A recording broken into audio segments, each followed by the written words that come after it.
Pertama-tama mari kita panjatkan puji dan syukur kepada Tuhan Yang Maha Esa karena kita masih diberikan kesehatan hingga pada saat ini. Sebelum saya memulai isi materi saya, izinkanlah saya memperkenalkan diri terlebih dahulu. Perkenalkan, nama saya Presti Yolanda Lubis dari kelas 11 IPS 2. Adapun tujuan saya dalam membuat video ini untuk memenuhi tugas sejarah Indonesia dari Ibu N. Panjaitan. Adapun yang menjadi judul dari materi saya yaitu perlawanan bangsa Indonesia terhadap bangsa Barat mulai dari Portugis sampai Belanda. Yang pertama kali kita bahas yaitu perlawanan bangsa Indonesia terhadap kolonialisme Barat. Ini adalah mind map tentang perlawanan bangsa Indonesia terhadap kolonialisme Barat. Nah, yang pertama untuk kita bahas yaitu strategi perlawanan rakyat sebelum lahirnya kesadaran nasional. Strategi yang pertama yaitu bersifat nativistik, atau yang artinya kebudayaan murni tanpa ada unsur budaya asing atau tradisional. Yang kedua, bergantung pada pemimpin tradisional yang karismatik. Yang ketiga, melakukan perjuangan fisik melalui perjuangan bersenjata. Yang keempat, perjuangan masih kedaerahan atau belum skala landasan nasionalisme. Yang kelima, atau yang terakhir, belum memiliki tujuan dan pokok perjuangan yang jelas.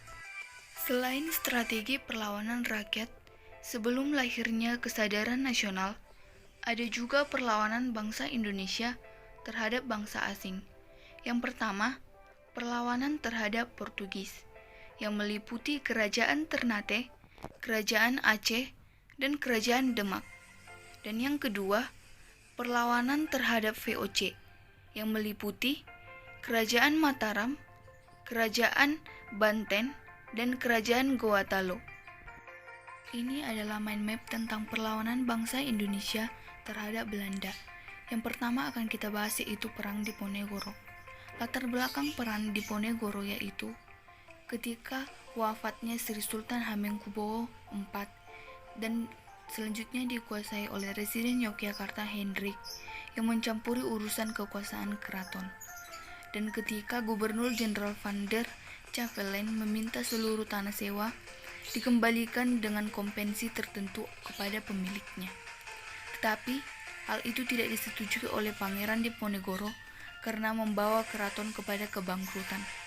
Namun, mereka berhasil meyakinkan Ratu Ageng dan Pati Danurejo selaku wali raja untuk memuluskan kebijakan tersebut, dan keraton terpaksa meminjam uang dari Kapitan Tionghoa untuk membayar kompensasi tersebut. Secara singkat, penyebab terjadinya perang Diponegoro yaitu disebabkan oleh menguatnya pengaruh Belanda di dalam keraton. Tokoh-tokoh dalam perang Diponegoro yaitu Pangeran Diponegoro, Kiai Mojo, Sentot Alibasa Prawirodirjo, Jenderal de Kock, dan Hendrik. Yang kedua yaitu Perang Padri.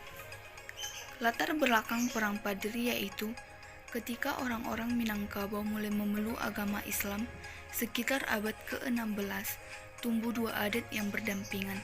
Tidak pernah ada permasalahan dalam kehidupan mereka karena dapat saling hidup dengan satu sama lain. Pada perkembangannya, perubahan kebiasaan masyarakat Minangkabau mengarah pada kebiasaan yang berlawanan dengan ajaran Islam seperti judi, sabung ayam, dan mabuk-mabukan. Para ulama atau padri merasa harus berbuat untuk menghilangkan kebiasaan buruk masyarakat ini. Secara singkat, penyebab terjadinya Perang Padri yaitu adanya ulama-ulama yang ingin memberantas kebiasaan buruk. Tokoh-tokoh Perang Padri yaitu Tuanku Iman Bonjol, Tuanku Nanrence, Tuanku Pansaman, Mayor Jenderal Cucius, Letnan Kolonel Raaf, dan Letnan Kolonel Elo. Selanjutnya yaitu Perang Aceh. Latar belakang Perang Aceh yaitu Aceh adalah negara merdeka dan kedaulatannya masih diakui penuh oleh negara-negara barat. Dalam Traktat London 17 Maret 1824, Inggris dan Belanda menandatangani perjanjian mengenai pembagian wilayah jajahan di Indonesia dan Semenanjung Malaya. Yang keempat atau yang selanjutnya yaitu Perang Banjar. Strategi Perang Banjar yaitu menggunakan strategi perang gerilya dengan membuat kerajaan baru di pedalaman dan membangun benteng-benteng pertahanan di hutan-hutan. Tokoh-tokoh Perang Banjar yaitu Pangeran Hidayatullah, Pangeran Antasari, Tumenggung Antaludin, Tumenggung Surapati, Singapati, Tumenggung Singapati. Selanjutnya Perang Patimura. Penyebab Perang Patimura yaitu terjadi karena beberapa sebab, diantaranya yaitu adanya aturan pelayaran hoi atau monopoli rempah-rempah. Tokoh-tokoh dalam Perang Puputan yaitu I Gusti Ngurah Rai, I Gusti Putuwisnu, dan pasukan Ciung Wanara. Dan yang terakhir yaitu Perang Tapanuli. Alasan Perang Tapanuli yaitu adanya tentang Raja Batak-Batak yang masih menganut agama Batak kuno atau animisme dinanisme atas penyebaran agama Kristen di Batak.